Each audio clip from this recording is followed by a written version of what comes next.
How's it going, everyone? Welcome to the Walking Dead game once more. About 2 months ago or so, I did the first episode, which was pretty cool. People seem to have liked it. It was kind of like a heavy rain type vibe. And recently, The Walking Dead episode 2 came out, I believe, on the on Xbox Live and PSN. But unfortunately, the game has still not yet been updated on Steam. Episode 2 is still not out. It was supposed to come out today, Friday. But I'm not sure exactly at what point it's supposed to come out during the day. I'm not sure if it's just been delayed again. But I tweeted out the other day because people had kept asking me, you know, where are the Walking Dead videos at? You said you were going to do episode 2. But they didn't remember that I did it on the PC and that it didn't come out yet. So I tweeted out like, hey guys, you know, it's not out yet and blah, blah, blah. So, you know, I can't really do it yet because I have it for Steam. See, here's a mouse just to prove. See, click to continue. Not just making this shit up. Whether it comes out in 5 minutes from recording this video, which it might. I'm recording this at like 9:39 my time or so. But it's still not out yet, so I tweeted that. And the next day, which was today or a couple days later from when I tweeted that out, people were still asking me where the Walking Dead stuff was at. So someone actually gave me this idea on Twitter. I would like to thank you before we do this. But even if it hasn't been released yet, fuck it, I'll play episode 2 anyway. So we'll jump right in to Ye Olden Walking Dead episode 2. I thought I could use a controller for this, but maybe I didn't have it set up correctly. But it doesn't matter. Episode 2 is going to be really simple, trust me. So we're going to play new game. There you go. There's a new game. We can just play a new game. Sure. We'll jump right in. Standard. And we'll do episode 2. Starved for help. But unfortunately, it's coming soon. I can't play it. So what I'm going to do is we're going to play episode 2 on PC. I'm going to be one of the first people to do this. But you're going to see an awesome screen here. Just, you know, all this stuff, you know, around. I can't really do it because the FaceCam doesn't do it. But instead, I'm going to be reading you some excerpts from The Walking Dead Rise of the Governor. Just as some commentary for this awesome episode 2 playthrough. But if you don't know what this book is, this book chronicles the rise of the Governor, who is a key character at some point in the comics, which they're all down there on a table. You can't really see that in the webcam, but pretty much all the comics are down there on that table. I've read up to pretty far. I'm getting pretty close to what they have already made, like, completely. So I know who the Governor is. If you don't know who the Governor is, you might want to not watch this because it might spoil some stuff, but we're going to go ahead and read a little bit of this, just to get into the not Left 4 Dead. It's a zombie game, you know. The Walking Dead, and it had dead in it, too. So, The Walking Dead, we're going to get into this as sort of, you know, commentary for this episode, and to just generally hype it up.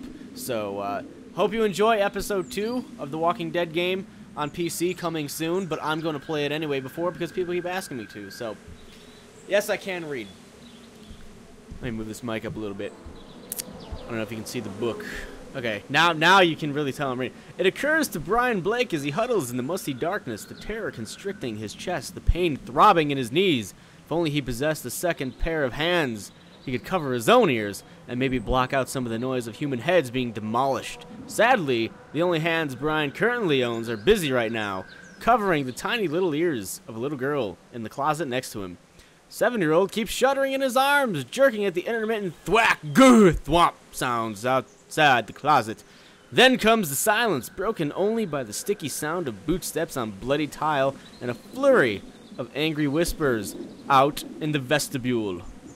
Brian starts coughing again. He can't help it. For days he has been fighting this goddamn cold, a stubborn blight on his joints and sinuses that he cannot shake. It happens to him every fall. But the Georgia days are getting dank and gloomy. The dampness gets into his bones, saps his energy, and steals his breath. And now he feels the pounding stab of a fever with each cough. Doubling over in another hacking, wheezing fit, he keeps his hands pressed down on little Penny's ears as he coughs. He knows the sound of the rasping is attracting all kinds of attention outside the closet door, out in the convolutions of the house, but there's nothing he can do about it. He sees tracings of light with each cough, like tiny fireworks across his blind pupils. The closet, barely 4 feet wide and maybe 3 feet deep, is as dark as an inkwell, and it reeks of mothballs, mouse droppings, and old cedar. Plastic coat bags hang down in the darkness, brushing the sides of Brian's face. Brian's younger brother Philip told him it was okay to cough in the closet. In fact, Brian was free to cough his fucking head off. It could draw out the monsters, but Brian better not give his goddamn cold to Philip's little girl. If he did, Philip would be cracking Brian's head open. The coughing fit passes. Moments later, another pair of lumbering footsteps disturbs the silence outside the closet. Amazing. Another dead thing entering the kill zone. Brian squeezes his hands tighter against Penny's ears, and the child flinches at another rendition of skull splitting in D minor.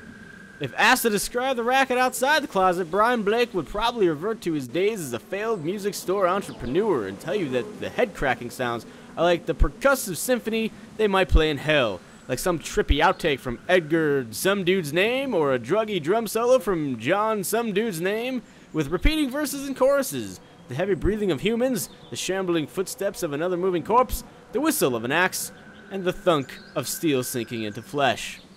And finally, the big finale, the splat of moist dead weight on the slimy parquet, or parquet, sorry. Another break in the action sends fever chills down Brian's spine. The silence closes in again. Eyes now adjusted to the darkness, Brian sees the first shimmer of thick arterial blood seeping under the bottom door. Looks like motor oil. He gently yanks his niece away from the spreading puddle, pulling her back against the boots and umbrellas along the back wall. The hem of Penny Blake's little denim dress touches the blood. She quickly pulls the fabric away and frantically rubs at the stain as if the very absorption of the blood will infect her somehow, which it very well may.